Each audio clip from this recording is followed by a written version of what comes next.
자, 오늘 이 열왕기하 9장의 이야기는 상당히 좀 분량이 많습니다.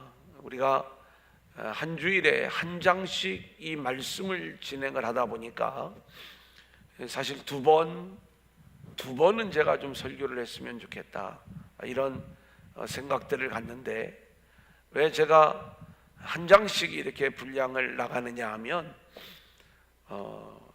뭐 여러 가지 이유들도 있겠습니다만은 좀 성경을 끝까지 한번 설교를 해보기를 원하는 마음이 있는 거예요. 모든 성경을 좀 이렇게 다루어 가려면 일주일에 우리가 한 장씩 이렇게 하는 게 좀 좋겠다, 이 생각을 가지고 진행을 하는 겁니다. 그 대신에 우리 성도님들께 좀 부탁을 드리고 싶은 것은 꼭 요 본문의 이야기, 오늘은 열왕기하 9장의 이야기를 좀 여러 번 이렇게 좀 읽어주시면 좋을 것 같아요. 제가 여기에 그 내용들도 기록을 해놨지만 이것을 다 읽어가면서 설명을 하려고 하면 예배 시간이 부족해요. 그래서 제가 어떤 역사적 여러 이야기들을 복음적으로 하나하나 이렇게 풀어드릴 적에 미리 이 내용을 읽고 오시면 더 좋고, 또 제가 이야기한 내용들을 되새기면서 한번 좀 집에 가서 성경을 읽어보시고, 그리고 유튜브에 이 내용이 올라오면 제가 그 신학교 강의를 할 적에는 제 강의를 꼭 3번을 들어보라고 이야기를 해요. 처음에는 정속으로 듣고, 그 다음에는 한 1.25배나 1.5배로 좀 빠르게 해서 그렇게 들으시면 우리가 그 말씀을 이해하는데 도움이 될 것이다, 이렇게 이야기를 하는데, 우리 성도님들도 그렇게 따라오시면 우리가 성경이 이렇게 쉽게 열리는 것들을 보실 수가 있으실 것입니다. 자, 우리가 엘리사 이야기를 계속 진행해 나갑니다. 오늘은 예후를 왕으로 기름 붓는 이야기예요. 그리고 이 예후에게 사명이 부여되어지고, 그리고 예후가 이 사명을 감당하는, 그래서 말씀대로 하나님의 심판이 이루어지는 그 이야기, 이것이 이번 주 그리고 다음 주까지 이 심판의 완성으로 그 내용이 이루어지는 것들을 우리가 보게 되는 거예요. 오늘 이 말씀 속에 담겨져 있는 복음이 있습니다. 여러분, 우리가 이 오래된 이스라엘의 역사를 우리가 배우는 이유는 다른 것 아니에요. 이 이야기를 통해서 우리에게 들려주는 복음의 이야기를 우리가 들어야 되기 때문에 그런 거죠. 과연 어떤 복음이 이 말씀 속에 담겨져 있는지 오늘도 본문 말씀을 중심으로 3단계로 나누어 말씀을 진행할 때 저와 여러분 모두가 함께 큰 은혜 받는 귀한 시간이 될 수 있기를 소원합니다. 자, 첫 번째 한번 따라해 볼까요? 예후의 기름 부음. 예후의 기름 부음. 여러분, 오늘 이 말씀을 보면 우리 엘리사가 제자를 보내어서 예후에게 기름을 붓는 이 이야기는 이미 엘리야 선지자에게 하나님이 사명으로 주셨던 말씀이에요. 우리가 열왕기상 19장을 보면 엘리야가 이세벨의 위협 때문에 로뎀나무 아래에서 죽기를 구하는 장면 기억이 나시죠? 이때 하나님이 하나님의 천사를 보내어 숯불에 구운 떡과 생수를 마시게 한 다음에 호렙으로 이제 인도함을 받게 됩니다. 엘리야는 이 호렙에서 드디어 세미한 음성 가운데 찾아오는 하나님을 만나게 되는데, 그 하나님으로부터 사명을 부여받는 거예요. 하나는 하사엘에게 기름을 부어 아람의 왕이 되게 하라. 두 번째는 예후에게 기름을 부어 이스라엘의 왕이 되게 하라. 그리고 세 번째로는 엘리사에게 기름을 부어 너를 대신하여 선지자가 되게 하라. 이 사명을 부여받은 다음에 그 일들을 이 엘리야가 온전히 이루지를 못합니다. 딱 하나, 엘리사에게 그 선지자 직임이 연결되어지는 영적 장자권이 엘리사에게로 넘어가는 그 일들만 이루어지게 되는 거죠. 근데 이 사명을 엘리사가 이어받아서 우리가 지난주에 하사엘에게 기름을 붓는 이야기, 그 하사엘이 내가 아람의 왕이 될 것이다 라고 이야기하면서 엘리사가 눈물을 흘렸던 그 이야기 우리가 지난주에 함께 나누었고요. 오늘은 예후에게 기름을 붓는 이야기를 우리가 나누는 거예요. 하나님이 엘리야에게 이 사명을 주시는 건 이유가 있습니다. 그것은 아합의 집안을 심판하겠다는 거예요. 그래서 하사엘의 칼을 피하는 자를 예후가 죽일 것이요, 예후의 칼을 피하는 자를 엘리사가 죽일 것이다, 이렇게 이야기를 하는 거죠. 이제 그 하나님의 일이 오늘 말씀 속에서 성취되어지는 거예요. 자, 오늘 본문 1절로 3절 같이 읽어볼까요? 시작. 선지자 엘리사가 선지자의 제자 중 하나를 불러 이르되 너는 허리를 동이고 이 기름병을 손에 가지고 길르온 나못으로 가라. 거기에 이르거든 님시의 손자 여호사밧의 아들 예후를 찾아 들어가서 그의 형제 중에서 일어나게 하고 그를 데리고 골방으로 들어가 기름병을 가지고 그의 머리에 부으며 이르기를 여호와의 말씀이 내가 내게 기름을 부어 이스라엘 왕으로 삼노라 하셨느니라 하고 곧 문을 열고 도망하되 지체하지 말지니라 하니. 오늘 이 장면을 보면 좀 이상해요. 그러니까 우리가 하나하나를 좀 설명을 해줘야 이 말씀의 의미들을 우리가 알 수가 있는데, 지금 하나님의 뜻이 예후에게 기름을 부어 예후를 이스라엘 왕으로 삼아야 된다는 것을 엘리사가 알고 있었어요. 그러면 적어도 왕을 세우는 일이면 엘리사가 직접 가야 맞을 것 같은데, 제자 중에 한 사람을 보내요. 너가 기름을 부어. 이 장면을 우리가 보게 되면 엘리사도요, 그리고 그 엘리사의 제자도 결국 쓰임받는 도구에 불과한 거고, 예후 역시 쓰임받는 도구에 불과한 거고, 이 모든 일들이 하나님에 의해 진행되어지고 있는 것들을 보게 돼요. 이따가 오늘 첫 번째 내지 마지막에 함께 나눌 내용이지만, 이 제자에게 뭐라고 이야기를 하냐면 너는 기름을 부은 다음에 그리고 즉시로 그 자리를 도망쳐라, 이렇게 이야기를 하는 거예요. 이 속에 우리를 향하여 기름 붓는 하나님의 절대 주권, 그리고 하나님의 이야기를 우리가 알아야 되는 거고, 그리고 하나님에 의하여 선택받고 쓰임받는 우리들은 어떤 신앙의 사람이 되어야 되는가, 이 부분을 우리에게 알려주고 있는 거예요. 자, 이제 이 기름을 붓는데 누가 선택을 받았냐면 님시의 손자 예후라고 등장을 하고 있어요. 예후에게 기름을 부어라. 근데 우리가 성경을 보면 이 예후라고 하는 이름이 등장을 할 때마다 우리가 열왕기상 19장에 보면 님시의 아들 예후 그랬어요. 근데 오늘 말씀에는 님시의 손자 여호사밧의 아들 예후 그랬어요. 예후를 님시의 손자로 표현을 하고 있어요. 근데 그 아들이 맞냐 손자가 맞냐, 이걸 가지고 굉장히 이제 많은 학자들이 연구도 하고 그러지만 너무 그럴 것 없어요. 님시의 후손인 거죠. 근데 예후라는 말과 이 님시라고 하는 이 말을 생각을 해보면 오늘 하나님이 이 예후에게 어떤 일을 하시려고 하는지를 짐작할 수가 있습니다. 왜 예후를 이야기할 때마다 님시의 손자, 님시의 아들, 예후는 이름이요, 그는 여호와시다, 혹은 여호와는 그분이시다.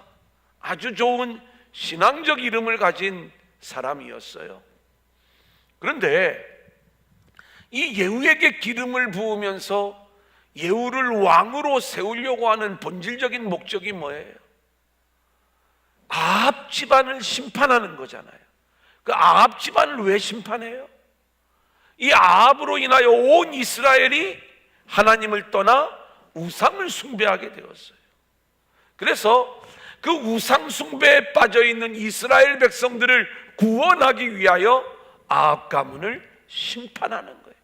이스라엘을 구원하기 위해 예후에게 기름을 붓는 겁니다. 근데 님시라는 말이 구원자, 구출하다, 이런 의미를 가지고 있어요. 님시의 아들 예후 이랬을 때 이 예후에게 기름을 부을 때에 어떤 느낌을 받을 수 있느냐? 이 예후에게 기름을 부어, 님시의 아들 예후에게 기름을 부어 하나님이 누군가를 구원하시려는 모양이다, 이런 느낌을 묵상할 수가 있는 것이죠. 특별히 성경에서 우리는 이 기름을 붓는 게 도대체 우리가 아는 건 참기름, 들기름 뭐 이런 거밖에 없어요, 그죠? 뭐 또 이 콩기름도 있구나. 근데 외국에서는 뭐 이 고대근동 지역에서는 아주 대표적인 기름이 올리브유죠.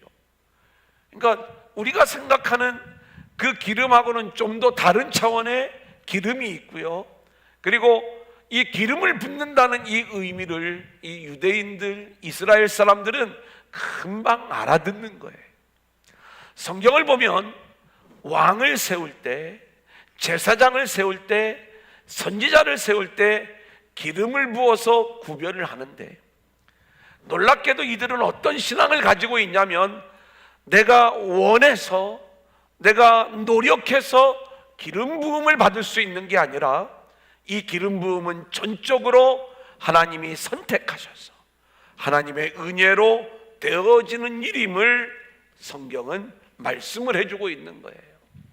이때 우리가 알아야 될 것이 있습니다. 기름 부음을 받은 자는, 그렇기 때문에 기름 부음을 부어주신 하나님의 뜻에 의하여 살아가는 인생이 되어야 되는 거예요. 자기 뜻대로 자기 인생을 사는 게 아니라 기름을 부어주신 하나님의 뜻대로 사는 인생이 되어야 하는 것이다. 아멘. 여러분, 그런데 우리가 알아야 될 것이 있습니다.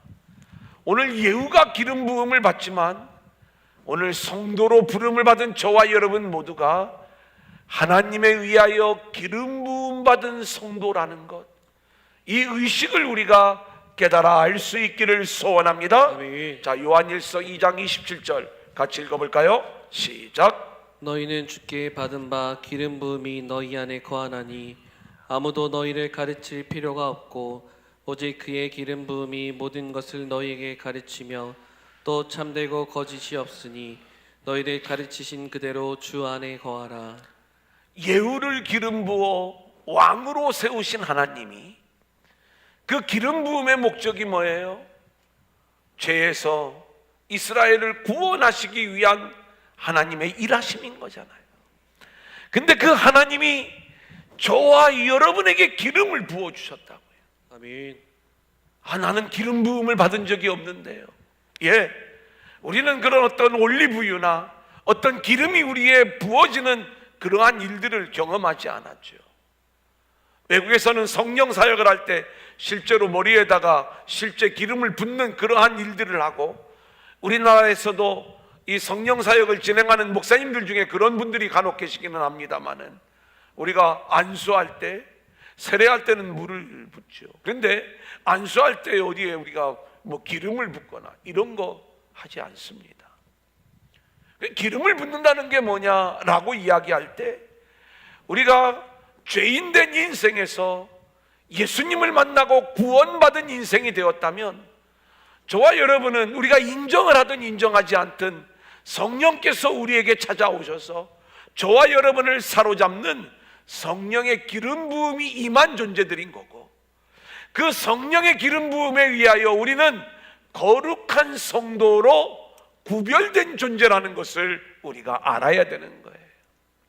그래, 하나님이 일방적으로 우리를 선택하시고 우리를 찾아오셔서 그렇게 성령으로 우리를 기름 부으시고 너는 내 소유야, 너는 내 아들이야, 아멘. 내 백성이야, 아멘. 이것을 선포하시면서 이제 내가 너의 인생을 끌고 갈 거야, 이 부분을 우리에게 말씀하는 거예요.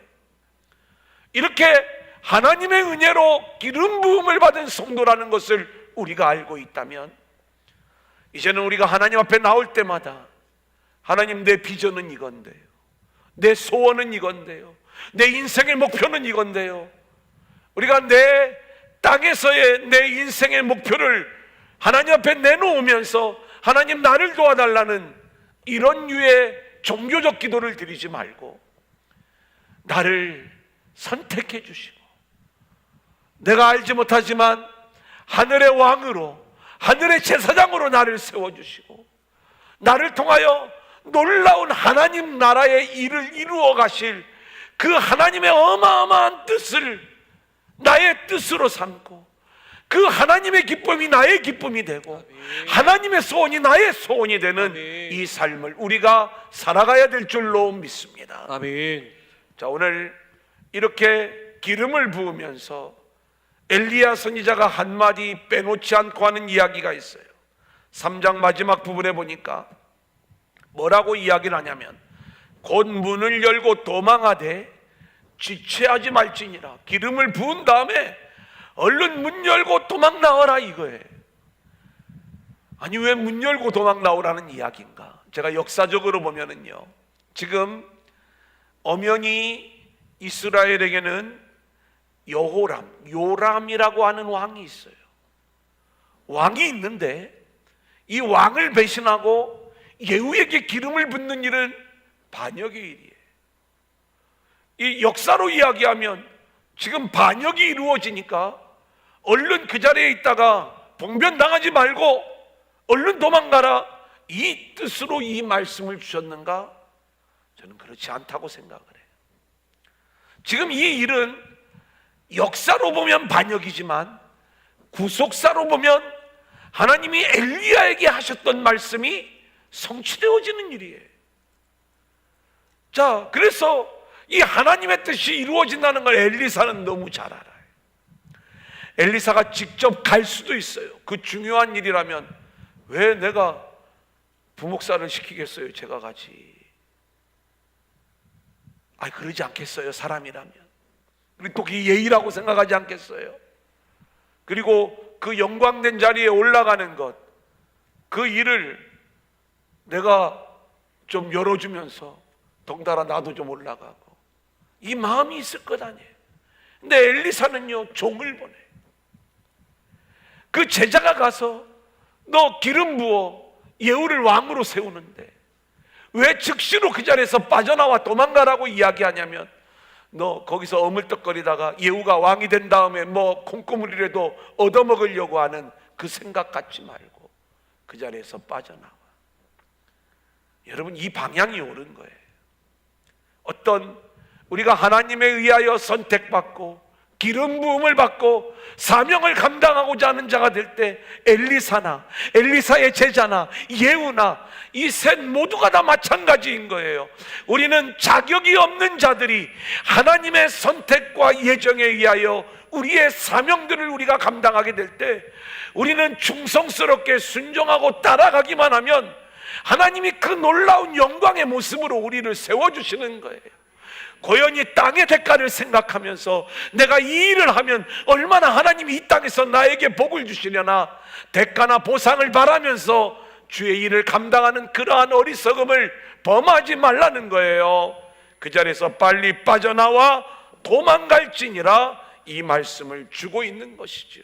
그렇기 때문에 우리가 주님에 의하여 기름 부음 받은 성도로서의 삶을 살아갈 때 우리는 이 땅에서의 어떤 대가를 바라보면서 이 사명을 감당하는 것이 아니라 오직 말씀대로만 살아가면 저와 여러분의 인생을 하늘의 영광스러운 존재로 하나님이 세워 주실 줄로 믿습니다. 아멘. 자, 두 번째 따라하겠습니다. 예후의 사명, 예후의 사명. 자, 드디어 예후가 이 엘리사의 제자가 예후를 왕으로 기름을 부으면서 예후에게 사명이 부여되는 걸 보게 돼요. 7절부터 10절까지 같이 읽어볼까요? 시작. 너는 내 주 아합의 집을 치라. 내가 나의 종 곧 선지자들의 피와 여호와의 종들의 피를 이세벨에게 갚아주리라. 아합의 온 집이 멸망하리니 이스라엘 중에 매인자나 노인자나 아합에게 속한 모든 남자는 내가 다 멸절하되 아합의 집을 느바세 아들 여로보암의 집과 같게 하며 또 아이야의 아들 바하사의 집과 같게 할지라. 이스라엘 지방에서 그들이 이세벨을 먹으리니 그를 장사할 사람이 없으리라 하셨느니라 하고 곧 문을 열고 도망하니라. 예, 오늘 이 말씀을 보면 예후가 받은 사명은 엄청난 사명이에요. 우리가 이 예후의 사명을 두 가지로 요약을 하면 하나는 아합의 집을 멸망시키라는 얘기예요. 또 하나는 이세벨을 죽이라는 거예요. 뭐 퉁을 쳐서 다 아합의 집이다 이렇게 이야기를 할 수가 있겠지만 좀 분리하고 있는 장면을 우리가 보게 됩니다. 먼저 이 아합의 집, 이 집을 칠 때 뭐라고 이야기를 하냐면 하나님이 예언하실 적에도 똑같이 예언을 하셔요. 내가 이 아합의 집을 여로보암의 집같이 하고 바하사의 집같이 하겠다. 도대체 여로보암의 집이 어떻게 하다가 멸망을 당했고 바하사의 집이 어떻게 하다가 멸망을 당했는가? 이게 아합의 집이나 여로보암의 집이나 바하사의 집이나 똑같다 이 이야기예요. 전부 다 북왕국에 대한 이야기죠. 북왕국을 세운 왕이 여로보암이에요. 여로보암이 왕이 된 건 하나님의 뜻이었어요. 하지만 그는 하나님의 뜻대로 북이스라엘을 다스렸어야 됨에도 불구하고 자기의 왕권을 지키기 위하여 남쪽으로 내려가는 이스라엘 백성들을 막고 북쪽에 우상의 제단을 세운 왕이 바로 여로보암 왕이에요. 성경을 보면 이것이 하나님을 향한 반역으로 말씀하면서 북이스라엘의 모든 왕들이 이 여로보암의 길을 따라갔다 이렇게 이야기하고 있는 장면을 보게 됩니다. 자, 그렇다면 바하사의 집은 뭔가? 성경을 보면 바하사가 가장 먼저 이 하나님이 세운 여로보암의 집을 무너뜨리고 새로운 왕조를 건설하는 이 쿠데타를 일으켰다. 이렇게 이 바하사의 죄를 보는 분들도 계세요. 근데 저는 조금은 다릅니다. 이 바하사가 한 일 중에 뭐냐면 여로보암이 북쪽에 제단을 세우고 그렇게 우상 숭배의 길을 열어놨다면 이것을 완전히 제도적으로 고착을 시킨 게 바하사의 집이에요. 이 바하사가 반란을 일으켜 왕이 된 다음에 라마를 건축을 하고 이곳에서 남쪽으로 내려가는 유대인들을 철저하게 막아버리면서 북쪽의 우상 숭배가 고착화되는 데에 아주 일조를 하는 그 모습을 우리가 보게 되는 거예요. 아합의 집, 여로보암의 집, 바하사의 집 모두가 다 공통된 점이 있죠. 하나님을 배신하고 하나님을 반역하면서 우상 숭배하는 그러한 가정으로, 그러한 집안으로 세움받은 이 모두가 다 멸망을 당하게 되는 거예요. 완전히 멸절시켜버리는 하나님의 심판이 임하고 있는 것들을 보게 되고요. 두 번째는 이세벨의 영을 깨뜨려버리는 것입니다. 여러분, 실제로 이 이세벨의 문제는요, 이스라엘 안에 바알을 가져온 거였잖아요. 그 아버지가 엣바알이에요. 두로왕의 딸 공주예요. 근데 하나님을 섬겨야 되는 이 이스라엘이 왜 바알을 섬기는 나라가 되었는가라고 이야기할 때 이스라엘의 겉모양이 당장 바뀐 건 아니에요. 겉으로는 하나님을 믿는 것 같지만 그 속으로는 물질을 섬기고 있는 거예요.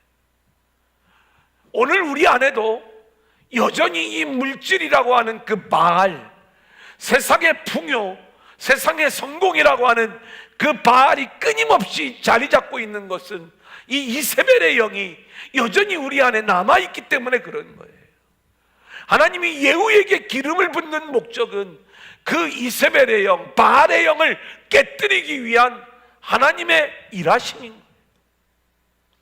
오늘 우리는 이 기름 부음을 받은 예후에게 임한 그 사명이 동일하게 우리에게 주어진 사명이라는 것을 우리가 알아야 되는 거죠. 자, 근데요, 이 기름 부음을 받는 이 과정 속에 또 하나의 이상한 장면이 있어요. 11절부터 13절 우리 한번 같이 읽어볼까요? 시작. 예후가 나와서 그의 주인의 신복들에게 이르니 한 사람이 그에게 묻되 평안하냐? 그 미친 자가 무슨 까닭으로 그에게 왔더냐? 대답하되 그대들이 그 사람과 그가 말한 것을 알리라 하더라. 무리가 이르되 당치 아니한 말이라. 청하건대 그대는 우리에게 이르라 하니 대답하되 그가 이리 내게 말하여 이르기를 여호와의 말씀이 내가 내게 기름을 부어 이스라엘 왕으로 삼는다 하셨다 하더라 하는지라. 무리가 각각 자기의 옷을 급히 가져다가 섬돌 위 곧 예후의 밑에 깔고 나팔을 불며 이르되 예후는 왕이라 하니라. 여러분이 지금 역사적인 배경을 조금 알아야 돼요. 지금 북이스라엘의 정세예요. 어떤 상황이냐면 이 북이스라엘이 늘 아람과 전쟁을 벌이는 상황에서 지금 요람왕의 모든 장군들이 길르앗 나못에 가 있는 거고, 그 왕의 신복들 중에 하나가 예후였고, 그리고 중요한 신복들이 함께 모여 있는 상황입니다. 근데 왕은 전쟁 중에 입은 부상으로 인하여 사마리아에서 치료를 받고 있는 상황, 신복들만 모여 있는데 엘리사의 제자가 와서 예후만 불러내는 거예요. 그리고 골방으로 데려가 기름을 붓고 도망을 간 상황입니다. 예후가 얼떨결에 기름을 부음을 받고 신복들이 있는 자리로 돌아왔어요. 신복들이 얼마나 궁금하겠어요? 한 사람이 묻는 거예요. 도대체 그 미친 자가 와가지고 뭐라고 하대? 여러분, 이 사람이 왜 이렇게 입이 거른가? 미친놈, 미친 자, 이런 표현을 쓰는 게 되게 이상하지요? 그런데 당시에는 선지자들을 이렇게 하대하여 또 비난하면서 부를 때에 미친 자라고 그렇게 불렀어요.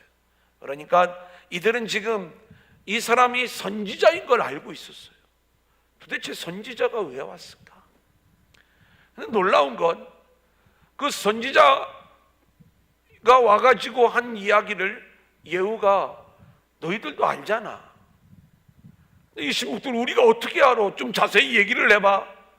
그래 자세히 그 내용을 이야기하니까 그 자리에서 예후를 왕으로 모시면서 예후는 왕이로다, 예후 만세를 외쳤다는 거예요. 아니, 성경이 아무리 하나님의 말씀이라고 하지만 어떤 배경들을 우리한테 안 알려주니까 이 일들이 어떻게 이렇게 진행되어지는지를 우리가 짐작하기가 어렵지요. 묵상해 보면 지금 아람과의 전쟁에서 요람왕은 부상을 입고 사마리아로 가 있는 상황, 왕의 신복들만 남아있는 그 상황 속에서 아마 이들 안에 그런 마음이 있었을 거예요. 하나는 우리가 이 성경을 읽어보면 예후는 엘리야 예언을 알고 있어요. 그 엘리야의 예언이 뭐였냐면 이 아합의 집을 완전히 심판할 것이다. 아합이 회개했기 때문에 내가 아합 때에는 그 일들을 이루지 않겠지만 그 자손에 대해 이르러서는 내가 반드시 이 아합의 집을 심판할 것이다. 요람이 전쟁에서 부상을 입어 사마리아로 내려가고 그리고 자신들만 남아있을 때에 이들은 하나님의 심판이 이 아합 가문에 임할지 몰라, 이런 생각들을 왜 안 나누었겠어요? 그런데 어느 날 선지자가 오더니 이 예후를 불러내어서 기름을 붓고 당신이 왕이 될 것입니다, 이 이야기를 했을 때 예후가 다른 신복들에게 그 말을 하는 순간 이들은 금방 영적으로 이 상황을 받아들일 수밖에 없었던 거예요. 하나님이 그렇게 그 상황을 이끌고 통제하시는 그 모습을 우리가 생각해 볼 수가 있는 거죠. 자, 그런데 하나님이 예후를 기름 부으신 이유는 뭐예요? 첫 번째는 왕으로 세우기 위해서. 근데 왕으로 세우는 목적이 뭐예요? 예후를 그 한 사람의 어떤 부귀영화를 위해서 세우는 게 아니라 아합의 집을 심판하시기 위하여. 그러면 왜 아합의 집을 심판해요? 이스라엘을 구원하기 위하여 하나님이 지금 이 일들을 진행을 하시는 거예요. 우리를 구원하기 위하여 하나님이 기름을 부으시고 우리에게 보내주신 왕을 기다리고 기대하는 믿음의 성도들이 되어야 될 줄로 믿습니다. 여러분, 그런데 보세요. 예후는 하나님께 그 심판의 도구로 쓰임을 받았지만 본인 자신은 하나님이 원하시는 왕으로 세워지는데 실패하고 말았어요. 자기 역시 왕권을 지키기 위하여 여로보암의 길을 따라가는 장면을 우리는 보게 될 것입니다. 다윗도 예후도 그리스도를 보여주는 예표에 불과한 것인데, 우리는 이 땅에 사람들에 의하여 세워지는, 그렇게 역사 속에 세워지는 그러한 왕들은 전부 다 불완전한 왕들의 모습으로 끝나고 말지만, 진짜 왕으로 하나님의 기름 부으심을 받은 왕, 제사장, 선지자로 하나님이 저에게 보내주시는, 우리들에게 보내주시는 진정한 왕 예수 그리스도가 계시는데, 그 왕이 우리 가운데 오면 우리는 죄에서 구원함을 받고 그리고 하나님께로 온전히 돌아가게 되는 놀라운 은혜의 역사가 우리 가운데 임하게 될 줄로 믿습니다. 아멘. 자, 그렇다면 하나님이 저와 여러분을 성도로 기름 부어 구별하셨다라고 말씀을 드렸어요. 우리를 기름을 부으신 것은 예후를 왕으로 세운 것처럼 우리도 왕 같은 존재로 세움을 받는 거예요. 우리의 자격, 우리의 조건과 상관이 없이 전적인 하나님의 은혜에 의하여 우리가 그렇게 부름을 받았다, 이 말씀인 것입니다. 그렇게 우리를 존귀한 존재로 세워가시는 하나님의 목적은 단 하나, 우리를 통하여 하나님의 나라가 증거되고 세상 사람들로 하여금 죄인임을 깨닫고 하나님께로 돌아오게 하는 이 사명 감당을 위해서 하나님이 우리에게 기름을 부으셨더라, 이 말씀인 거예요. 그렇다면 우리가 이 사명을 잘 감당해야 될 줄로 믿는데, 내 힘, 내 노력, 내 방법으로는 우리는 예후처럼 실패할 수밖에 없는 그러한 존재들인 거예요. 하나님이, 주님이 우리 안에 찾아오셔서 그 일들을 우리 주님이 이루어 가십니다. 성령님이 우리를 이끌고 가십니다.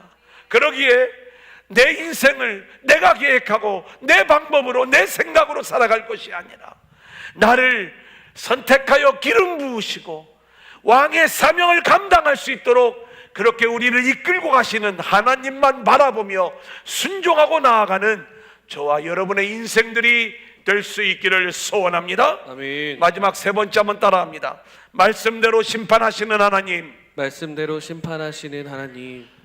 자, 시간이 요약되어서 제가 이 심판의 내용을 간단하게 또 이 스토리로 이야기를 해드리겠습니다. 꼭 성경을 좀 읽으시기를 원하는데 한번 따라해 볼까요?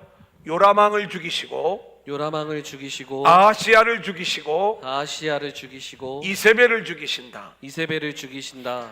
자, 이 이야기를 보면 참 그 역사 이야기가 되게 흥미진진하고 재미가 있습니다. 예후가 이제 즉시로 자신의 그 사명을 감당하기 위하여 요람을 죽이러 오는 장면이에요. 요람은 사마리아에 있었다고 했죠. 이 요람은 하나님의 심판이 예고되어져 있음에도 불구하고 그 심판을 자기의 일인 줄 몰랐어요. 여러분, 우리 인생은 그런 거예요. 저와 여러분의 인생이, 죄 가운데 있는 인생은 하나님의 심판을 받습니다. 죽임을 당할 것입니다. 홍수가 예언되어져도, 하나님의 심판이 예언되어져도 여전히 그 복음의 말씀을 농담으로 여기는 사람들은 전혀 그 말씀을 염두에 두지 않고 살아가죠. 요람도 자기 아버지에게 하나님의 심판이 예고되어져 네 자손 때에 그 일들이 이루어질 것이다 그랬으면 늘 바짝 긴장하고 하나님의 그 심판의 말씀을 붙잡고 살아야 되는 것 아니겠습니까? 그런데 전쟁의 상황에서 여전히 자신의 안위만을 살피는 거예요. 이 요람의 상황을 보면 몸도 어느 정도 나은 것 같은데 전쟁터로 다시 나아가지 않아요. 어쩌면 이곳에서 휴식을 즐기고 있는 상황, 이제 곧 하나님의 심판의 때가 다가오고 있는데 이 심판을 놓치고 있는 모습인 것입니다. 예후가 미친 듯이 병거를 몰면서 그 사명 감당의 길을 달려오고 있습니다. 파수꾼이 멀리서 보니까 한 병거의 무리가 막 달려오는 거예요. 왕에게 보고를 하죠. 전령을 보내봐라. 전령이 막 쫓아옵니다. 도대체 누가 오는가? 전쟁하러 오는가? 평안하냐? 물어보니까 이 예후가 이야기하는 거예요. 너 상황 보면 모르냐? 내 뒤로부터. 그 전령들이 상황을 보고 결국 다시 예후의 편에 서는 거예요. 두 번째 전령도 또 와요. 또 예후의 편에 서는 거예요. 파수꾼이 왕에게 보내를 이제 내용을 보고하는데 도대체 나아갔던 전령들이 돌아오지 않는데 말을 모는 모습을 보니까 이 사람은 예후가 틀림없습니다. 그러니까 우리가 어떤 사람 차를 몰 때 보면 막 미친 듯이 모는 사람이 있잖아요. 아유, 목숨 걸고 몰아요. 제가 아는 분 중에 있어요. 그러면은 제가 옆에서 옆자리를 타잖아요. 그러면 자꾸 브레이크를 얼마나 밟는지 본인도 너무 잘 알아. 목사님 주무세요. 아니 내가 50km로 가야 잠을 자지 150km로 달리는데 이게 잠이 오겠어요? 누구라고 얘기하면 아시는 분이 있어서 우리 교인은 아니에요. 그래서 이제 제가 그 목사님하고 차를 탈 때마다 늘 기도하고 타고 운전하는 거 딱 타고 있으면 알아. 누가 운전했는지. 지금 이 말을 이 병거를 모는 모습이 아마 예후가 그랬는 거야. 아마 미친 듯이 이렇게 병거를 모는 모습을 보니까 분명히 예후가 분명합니다. 이렇게 왕에게 보고를 한 거예요. 왕은 예후가 자기를 죽이러 오는지를 몰랐어요. 아마 전쟁의 소식을 전하려고 오는가? 그래가지고 이제 자신을 문병하러 왔던 남쪽 유다 왕 아하시야와 함께 예후를 맞이하러 나가는 거예요. 예후에게 평안하냐 물을 때에 예후가 이야기하는 거예요. 뭐라고 이야기를 하는가? 여러분 3장 22절을 보면은요, 요람이 예후를 보고 이르되 예후야 평안하냐 하니 대답하되 내 어머니 이세벨의 음행과 술수가 이렇게 많으니 어찌 평안이 있으랴 하더라. 이제 반역의 마음을 정확하게 드러내는 거죠. 이세벨의 음행과 술수로 하나님이 아합의 집안을 심판하기 위하여 나를 너에게 보낸 것이다. 이 내용을 이야기하는 거예요. 요람이 반역이다 외치며 도망을 가지만 결국 예후의 화살을 맞고 죽임을 당하는 이야기. 그런데 이 모든 이야기가 하나님이 말씀하신 대로 그대로 심판이 이루어진 장면임을 말씀하고 있는 거예요. 자, 우리가 성경 한 군데만 보겠습니다. 열왕기상 21장 29절 아합이, 우리 한번 같이 읽어볼까요? 시작. 아합이 내 앞에서 겸비함을 내가 보느냐? 그가 내 앞에서 겸비함으로 내가 재앙을 저희 시대에는 내리지 아니하고 그 아들이 시대에야 그의 집에 재앙을 내리리라 하셨더라. 원래 이 아합이 하나님 앞에 완전히 멸망받을 그 일들을 하였어요. 나봇의 포도원을 취한 거예요. 하나님의 기업을 무시한 거예요. 자기 힘을 위하여, 자기 영광, 자기 행복을 위하여 하나님의 일을 깨뜨려 버린 거예요. 하나님이 내가 이 아합의 집을 완전히 멸하여 버리겠다라고 하신 그 말씀 앞에 아합이 회개하니까, 그래? 그러면 이 일을 네 아들 때에 가서 내가 할게. 하나님이 하신 말씀 그대로 심판이 이루어지는 거죠. 두 번째로는 아하시야가 죽어요. 이 아하시아의 이야기는 다음 주에도 우리가 또 한번 등장하기 때문에 그때 자세히 말씀을 드리겠습니다마는, 아하시아는 아합의 딸이 아달랴고, 이 아달랴가 남쪽 왕에게 시집을 가서 낳은 아들이 이게 아하시아예요. 그 역시 아합의 가문에 속한 자. 어떻게 되는 거예요? 자기 엄마의 오라버니의 아들을 문병하러 왔다가 결국 같이 죽임을 당하는 그 심판의 모습을 보게 되는 거죠. 아합 가문에 대한 하나님의 심판이 얼마나 치밀한가, 우리가 이 내용을 보게 되는 거고요. 마지막으로는 이세벨이 죽는 장면이에요. 근데요, 이 이세벨이요, 인물은 인물이요. 한번 볼까요? 30절부터 33절까지 시작. 에유가 이스라엘에 오니 이세벨이 듣고 눈을 그리고 머리를 꾸미고 창에서 바라보다가 에유가 문에 들어오매 이르되 주인을 죽인 너 시므리여 평안하냐 하니, 에유가 얼굴을 들어 창을 향하고 이르되 내 편이 될 자가 누구냐 하니, 두어 내 씨가 에유를 내다보는지라. 이르되 그를 내던지려 하니 내려던짐에 그의 피가 담과 말에게 튀더라. 에유가 그의 시체를 밟으니라. 자, 이세벨이요, 지금 상황을 다 들었어요. 자기 아들까지 죽이고 반란을 일으킨 이 예후를 이세벨이 맞이하는 장면이에요. 보니까 눈을 그려요. 이렇게 품위가 있죠. 머리를 꾸며요. 립스틱을 짙게 바르고. 이 얘기는 안 나와요, 성경에. 근데 이제 우리가 어떻게 보면 나이가 제법 들지 않았겠습니까? 그러면서 그 용기를 잃지 않아요. 뭐라고 이야기를 하냐면, 주인을 죽인 너 시므리여 평안하냐. 그러니까 이 예후를 시므리의 비유를 하고 있어요. 여러분, 하나님이 여로보암의 집을 멸망시킬 때 바하사를 사용합니다. 근데 바하사 그 뒤를 이어 엘라가 왕이 되는데, 이 바하사의 집을 멸망시킬 때 사용받았던 인물이 시므리예요. 시므리가 엘라를 죽이고 왕이 되는데 온전히 쿠데타를 반쯤 성공을 시키는 거예요. 나머지 반이 오므리를 왕으로 세우면서 전세가 불리해진 걸 알자 자기 왕궁에 들어가서 불태워 스스로 죽는 거예요. 이게 시므리의 7일 천하 이야기예요. 너가 바사의 집안을 멸망시키는 그 일들을 했지만 네 나라는 7일 천하에 끝날 거야. 오므리에 의하여 멸망당하고 말 거야. 자기가 지금 오므리 왕조에 속해 있거든요. 그러니까 이 호통을 치고 있는 거예요.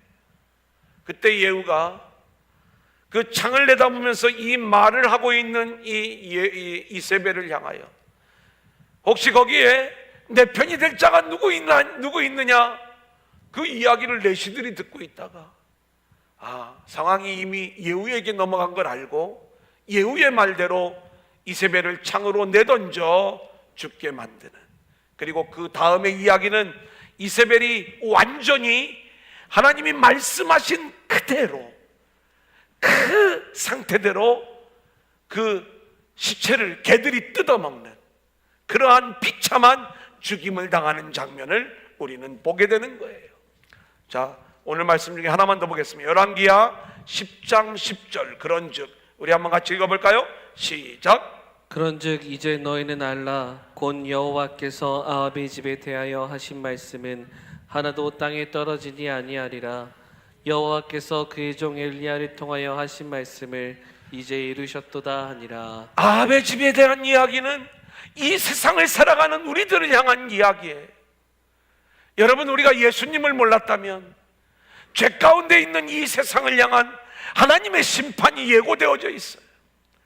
하나님이 이 심판을 유보하고 있을 따름이에요. 하나님이 심판을 유보하신 이유는 하나님의 은혜예요. 우리가 회개하고 돌아오기를 원하는 거예요. 이제 곧 주님이 오셔서 우리를 심판하실 날이 다가오고 있다고요. 우리는 우리의 삶의 자리에서 요양하고 휴식하며 그 심판의 때를 모르고 있지만, 하나님은 이미 다시 기름을 부으신 예수 그리스도를 이 땅에 다시 보내셔서 우리에게 하나님이 작정하신 그 심판을 이루어 가실 것입니다. 하지만 이미 그 주님을 유일한 소망으로 알고 그 주의 백성된 우리들은 주님의 다시 오심을 기다릴 때 이제는 구원의 완성을 위하여 오실 그 주님을 기다리는 것 아니겠습니까? 그렇게 우리가 기름 부음을 받은 자로서 주님 다시 오심을 소망하며 나아가는 자들에게는 이 일이 구원의 완성으로 끝나게 될 것이지만, 여전히 이 은혜를 거부하고 자기 힘으로 자기가 왕됨을 위하여 살아가는 인생들, 곧 하나님의 심판이 임하게 된다는 것, 이것을 우리가 기억하면서 우리가 늘 깨어있는 자로, 그리고 기름 부음을 받은 성도로서 하나님의 말씀을 붙잡고 순종하는 자로 세워져 오히려 주님 오시는 그날이 우리에게는 구원의 날이요 승리의 날이 되어지는 놀라운 역사가 임하게 될 줄로 믿습니다. 자, 오늘 말씀을 기억하면서 우리 함께 찬양합니다.